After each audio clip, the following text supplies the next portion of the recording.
भारतीय मूल का एक ब्रिटिश नागरिक जिसका नाम होता है विश्वास रमेश कुमार।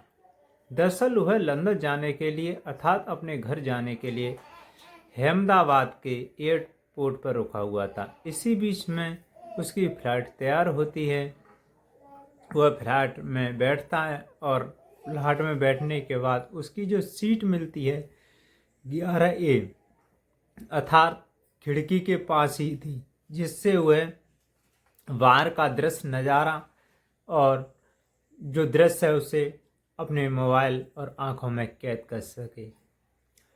ठीक ही उस फ्लाइट को उड़े 30 सेकंड हुए थे, तब तक एक बहुत ही बड़ा हादसा होता है।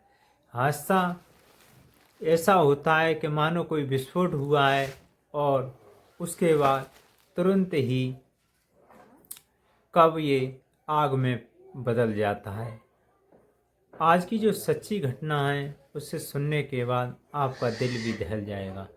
नमस्कार, आदाब, सत श्री अकाल। मैं विजय कुमार सोनी और आप हमारे देख रहे हैं प्रिय यूट्यूब चैनल को। अभी तक आपने हमारी वीडियो को लाइक नहीं किया है तो प्लीज़ लाइक कर दें और इस वीडियो को ज़्यादा से ज़्यादा शेयर कर दें, जिससे कि आने वाली वीडियो का नोटिफिकेशन सबसे पहले आपके पास पहुंच सके। दोस्तों, आज की जो सच्ची घटना सुनाने जा रहा हूं, ये गुजरात राज्य के एक ज़िला पड़ता है अहमदाबाद। ये जो बात होती है 12 जून 2025 की होती है और जिसका जो एयरपोर्ट होता है सरदार वल्लभ भाई पटेल इंटरनेशनल एयरपोर्ट, जो कि अहमदाबाद में होता है। कुछ ही समय बाद एक इंजीनियरों का एक दस्ता आता है। वो अपनी अपनी फॉर्मेलिटी करते हैं। कोई हवा चेक करता है तो कोई इंजन चेक करता है, कोई फ्यूल करता है। ये सभी को डन कहते हुए और वो आगे के लिए पुश कर देते हैं, सभी ओके हैं। तो इन्हीं में बैठे एक कैप्टन होते हैं सुमित सबरवाल, जो जिन्हें फ्लाइट उड़ाने का सबसे ज़्यादा रिकॉर्ड भी इनके नाम था। तो ये भी कहते हैं चलने के लिए तैयार हो जा। और इनके सह सहपाठी भी एक कैप्टन होती हैं। ये दोनों एक दूसरे से वार्ता करते हैं और अपनी जो इसकी जो स्पीड होती है तो 3000 से ज़्यादा नहीं बढ़ रही थी। आगे को जो बढ़ाने की होती है वो नहीं बढ़ पाती है। तो दोस्तों, ये आपस में चर्चा कर रहे हैं, तभी एक बहुत ही ज़ोरदार धमाका होता है। धमाका होने के बाद कब ये आग में बदल जाता है, तब तक ये सोच जाते हैं, तब तक ये क्रैश हो जाता है।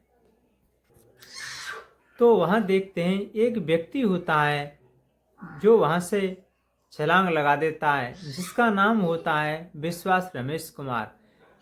इसकी जब आँख खुलती है तो 2 से 3 व्यक्ति इसे एम्बुलेंस की तरफ ले जा रहे होते हैं। तो कहता है, भैया मेरा जो ये फ्लाइट है इसमें मेरा एक भाई भी था, आप उसे भी बुला दीजिए अर्थात उसे भी ढूंढ दीजिए। तो वो कहते हैं कि हमें आपके भाई का कोई पता नहीं है और जो क्रैश है, जो जहाज हुआ, उसमें शायद 2 व्यक्ति बचे हुए थे और लगभग इस जहाज में 130 व्यक्ति सवार थे, जिसमें भारत के 129, ब्रिटेन के 52, पुर्तगाल के 7, कनाडा का 1 और जो सहपाठी दल इनका जो जहाज का होता है उसमें 10 होते हैं, जिसमें 2 कैप्टन भी तो होते हैं। दोस्तों, ये आपस में देखते हैं। तब तक ये खबर पूरी ऑल इंडिया नहीं पूरे विश्व भर में छा जाती है कि अहमदाबाद में एक एयर इंडिया का AI-171 जहाज क्रैश हो गया है।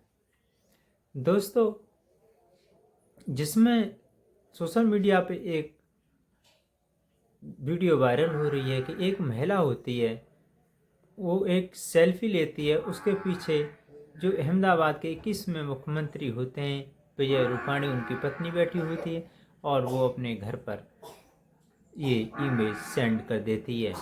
तो दिखाया गया है कि शायद उनकी जो पत्नी और विजय रूपाणी उनकी जो लंदन में होती है तो उनसे मिलने जा रहे होते हैं। हॉस्टल में उच्च शिक्षा के लिए पढ़ाई कर रही होती है। अहमदाबाद से जैसे ही ये फ्लाइट उड़ता है, कुछ ही अहमदाबाद से लंदन के उड़ता है, कुछ ही सेकंड में ये क्रैश होता है। यहाँ जो आवाज़ जो होती है वहाँ रोने बिलखने की होती हैं। जो मातम था एक बहुत ही भयावह था। दोस्तों, ऐसी घटनाओं से बचने के लिए हमें किसको जिम्मेदार मानना चाहिए? एयर इंडिया, उन इंजीनियर्स, या फ्लाइट को उड़ाने वाले पायलट, या स्वयं? आगे देखते हैं कि क्या निकल के आता है। इस वीडियो का उद्देश्य बनाने का किसी को धार्मिक भावना को ठेस पहुंचाना नहीं है, बल्कि जागरूक करना है। मेरी उन परिवार के लिए कि प्रभु उनके परिवार को धैर्य दे, शक्ति दे, सैजवान बनाए, इतनी शक्ति दे कि वो अपने बल पर अपने फिर से खड़े हो पाएँ। सामर्थ्य दे, उनके हर सुख दुख में साझा करे।